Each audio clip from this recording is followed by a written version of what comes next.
Bienvenue les Vinolovers dans cette nouvelle vidéo. Aujourd'hui on va parler des vins en canette, et oui ça existe, et on va donc partir à l'aventure et tester des vins en canette français. On va aussi discuter avec une vigneronne qui a choisi d'utiliser ce nouveau packaging pour l'une de ses cuvées et qui va nous expliquer pourquoi elle a fait ce choix et pourquoi elle croit en l'avenir des vins en canette. C'est parti.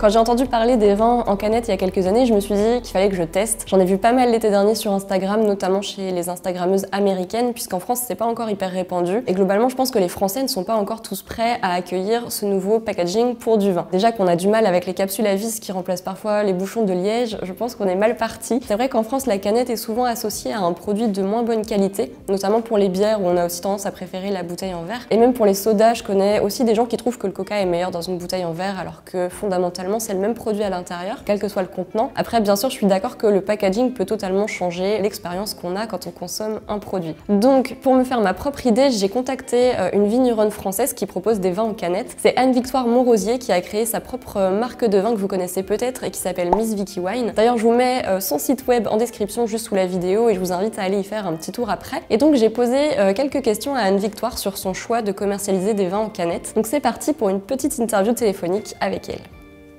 Salut Anne-Victoire, merci d'avoir accepté cette interview sur les vins en canette. Pour commencer, est-ce que tu peux te présenter en quelques mots et nous parler de ta marque Miss Vicky Wine? Moi je m'appelle Anne-Victoire, mais on m'appelle Vicky parce qu'il y a 10 ans j'ai lancé mon blog Miss Vicky Wine qui m'a fait connaître dans le monde du vin, surtout à l'international. J'écrivais en anglais et donc je suis devenue Vicky Wine en fait. Donc j'ai repris l'identité de mon blog. Mon père fait du vin à Fleury et au Château des Mauriers. Il a repris après mes grands-parents. Et il y a 10 ans, quand il a repris, il avait déjà 60 ans, donc je me suis dit que j'allais l'aider. Donc je me suis reconvertie dans le vin. Comme j'avais fait un peu de marketing, de communication digitale et que je parlais anglais, je me suis plutôt mise sur la partie communication événementielle. Et j'ai commencé à organiser des after-work à Paris, dans le vin. Et à lancer très très rapidement le premier vin, le Fleury de Vicky, qui est mon flagship en fait. Depuis, j'ai dû lancer une dizaine de vins, plus ou moins suivi. Et récemment, l'année dernière, je me suis recentrée sur le Fleury, qui est l'ADN de la propriété, en lançant de nouveaux fleuris, un peu plus contemporains, et la canette qui a suivi sur le même élan, on va dire. Cette canette, du coup, qui s'appelle Aujoie, tout comme le vin en bouteille, le Fleury Aujoie. Et j'en ai un autre qui s'appelle Fleur des Champs. Merci pour ta réponse. Alors, deuxième question, comment t'es venue cette idée de commercialiser du vin en canette? En même temps que j'ai lancé les vins de Vicky, j'ai organisé des Vinocamp, qui sont des grandes conférences et des moments d'échange qui traitent de l'innovation dans le monde du vin. On a ressenti avec ces événements que la canette prenait son essor, puis de toute façon c'est assez clair dans la presse.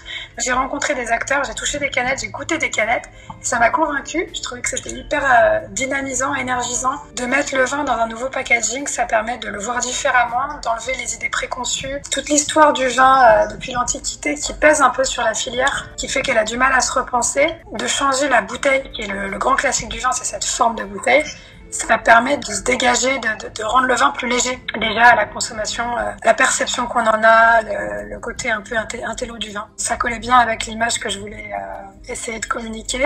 Et puis en plus avec la crise sanitaire, je trouve que tout ce qui était importé s'est développé. Je me suis dit peut-être que les restaurants seront attirés pour ajouter quelque chose à leur formule. Merci pour ta réponse. On passe à la troisième question. Selon toi, quels sont les avantages de ce nouveau packaging ?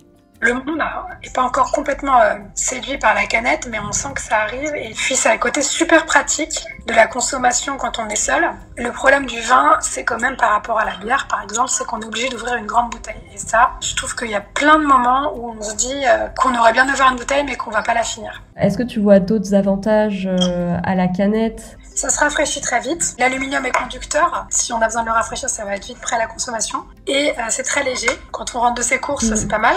Et ensuite, sur la vente en ligne, c'est vrai que ça coûte moins cher, quoi. Ça prend beaucoup moins de place quand on envoie par la poste et c'est pas fragile. Merci pour ta réponse. On va maintenant passer aux idées reçues sur les vins en canette. Donc, idée reçue numéro 1, la canette dénature le goût et les arômes du vin. Alors, est-ce que c'est vrai ? Ce qui se passe avec la canette, c'est que le vin est inerté, il n'a pas d'oxygène. Donc, au moment de l'ouverture, il peut être un peu réduit, paraître un peu terne ou sans éclat, juste parce qu'il a besoin d'air. Il lui faut juste un petit peu d'oxygène pour récupérer ses arômes. C'est pour ça que généralement, on le met dans un verre, c'est plus agréable aussi. Je pense qu'il faut reproduire l'expérience de dégustation qu'on aime avec le vin. Ça, c'est la première chose. La deuxième chose, c'est qu'il y a un revêtement qui protège le vin à l'intérieur. Donc ça a été étudié. Donc normalement, il bouge pas. Il n'y a pas de goût de bouchon, il n'y a pas de problème. Ensuite, idée reçue numéro 2, la canette ne permet pas au vin de bien vieillir. Qu'est-ce que tu en penses? On va choisir des lots qu'on a envie de boire tout de suite, à cause de la conservation. On imagine que ce format, c'est pas pour les stocker à 10 ans dans sa cave. On va peut-être les stocker maximum 1 an. Si on achète une caisse, on va peut-être la boire toute l'année. En général, les gens n'achètent pas une caisse. Pour le moment, ils achètent une canette, 2 canettes, 3 canettes. Donc c'est vraiment quelque chose qu'ils vont boire tranquille, quoi.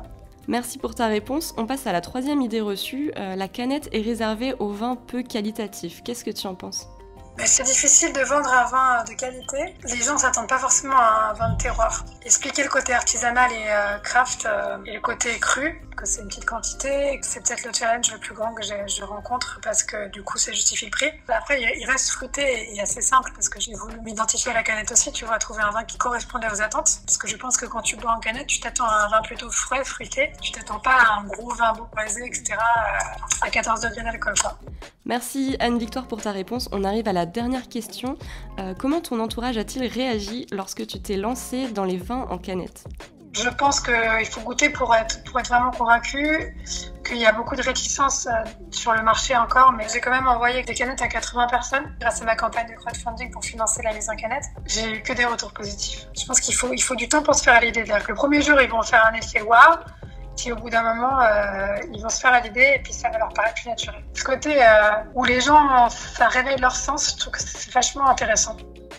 Alors voilà pour cette petite interview, j'en profite pour remercier une nouvelle fois Anne-Victoire de nous avoir partagé ses connaissances et son expérience sur les vins en canette. Si vous voulez goûter vous aussi, je vous invite à aller commander directement sur son site, vous avez le lien en description. Et pour en savoir plus sur ces 2 cuvées en question que Vicky m'a envoyées, je vous invite à aller me suivre sur Instagram puisque c'est là-bas que je vous partage mes dégustations. Donc très bientôt, il va y avoir un post sur ces 2 vins en canette pour vous les présenter en détail et vous partager mes notes de dégustation. Donc je vous affiche à l'écran le nom de mon compte Insta, n'hésitez pas à venir vous abonner et vous verrez, je vous partage aussi des petites illustrations ludiques sur le vin pour retenir des notions clés en un seul coup d'œil. Et ça aussi, c'est uniquement sur Instagram. Donc voilà, pour terminer cette vidéo, j'ai 2 questions pour vous. La première, c'est seriez-vous prêt à tester le vin en canette? Et la deuxième, c'est si vous avez déjà testé, qu'est-ce que vous en avez pensé? Voilà, n'hésitez pas à me répondre en commentaire et à mettre un petit pouce bleu si vous avez aimé cette vidéo. Et comme d'habitude, si vous voulez apprendre les bases de l'œnologie avec moi, je vous invite à cliquer sur le lien qui s'affiche en haut à droite en ce moment. Ça va vous permettre de vous inscrire à un petit cours gratuit de 3 vidéos que j'ai fait pour vous, histoire d'apprendre les bases du vin de manière très simple et très ludique. Voilà, merci d'avoir regardé la vidéo jusqu'au bout et à vendredi prochain. Salut!